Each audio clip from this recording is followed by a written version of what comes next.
Everyday morning news பேப்பரில் நம்ம பார்க்குற சில காரியங்கள் நம்முடைய மனதை ரொம்ப வேதனைப்படுத்தக்கூடிய காரியங்களாக இருக்கிறது.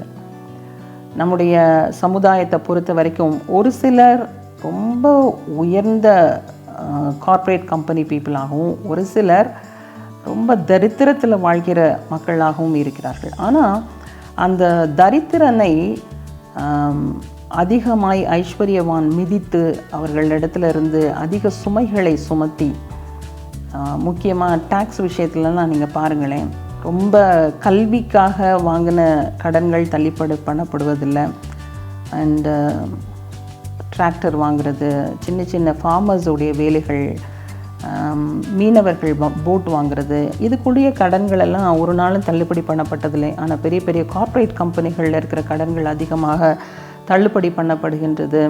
ஸோ நம்ம யாரை எதிர்த்து கேள்வி கேட்பது, என்ன நடக்குது இந்த சொசைட்டியில், அதெல்லாம் யோசித்து பார்க்கும் பொழுது மனசுக்கு வேதனையாக இருக்குது. ஆனால் there is a warning for people who does all these things. இவர்களுக்கு எதிரான ஒரு வார்னிங் பைபிளில் சொல்லப்பட்டிருக்குது. ஆமோஸ் 5ஆம் அதிகாரம் 11வது வசனம், நீங்கள் தரித்திரனை மிதித்து அவன் கையில் தானியத்தை சுமை சுமையாய் வாங்குகிறபடியினால் நீங்கள் பொழிந்த கற்களால் வீடுகளை கட்டினீர்கள், ஆனாலும் அவைகளில் நீங்கள் குடியிருப்பதில்லை.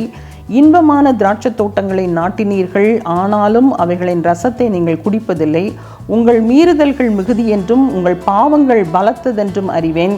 நீதிமானை ஒடுக்கி பரிதானம் வாங்கி ஒலிமுக வாசலில் ஏழைகளின் நியாயத்தை புரட்டுகிறீர்கள்.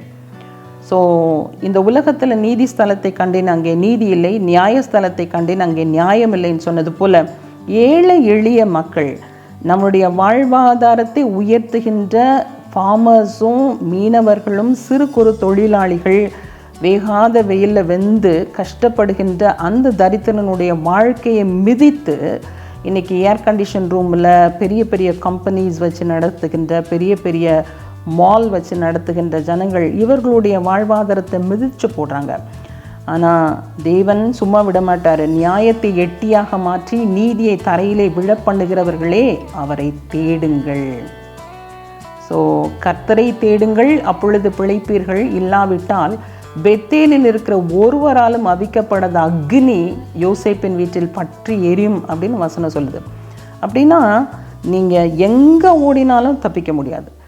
எளியவர்களையும் தரித்திரனையும் மிதித்து அவர்கள் மூலமாய் தன்னுடைய வாழ்க்கையை உயர்த்த நிலைக்கு கொண்டு போகின்ற யாராக இருந்தாலும் தேவன் அவர்களை கணக்கு கேட்பார் என்பதை இன்னைக்கு வேதத்திலிருந்து நம்ம வாசிக்கின்றோம். நீங்கள் பிழைக்கும் படிக்கு தீமையை அல்ல நன்மையை தேடுங்கள், அப்பொழுது நீங்கள் சொல்லுகிறபடியே சேனைகளின் தேவனாகிய கர்த்தர் உங்களோடு இருப்பார். நீங்கள் தீமையை வெறுத்து நன்மையை விரும்பி ஒலிமுக வாசலில் நியாயத்தை நிலைப்படுத்துங்கள். எந்த ஒரு காரியத்திலையும் நியாயம்னு ஒன்று இருக்குது இல்லையா, அதன்படி செய்கிற ஜனங்கள் தான் அவங்க பாக்கியவான்கள், அவர்கள் பிழைப்பார்கள். ஆனால் நியாயத்தை புரட்டி அநியாயத்தை தண்ணீரை போல குடிக்கிற ஜனங்களுடைய வாழ்க்கையினுடைய முடிவு ஒரு மோசமான முடிவாக இருக்குங்கிறதுல எந்த விதமான மாற்று கருத்துமே இல்லை.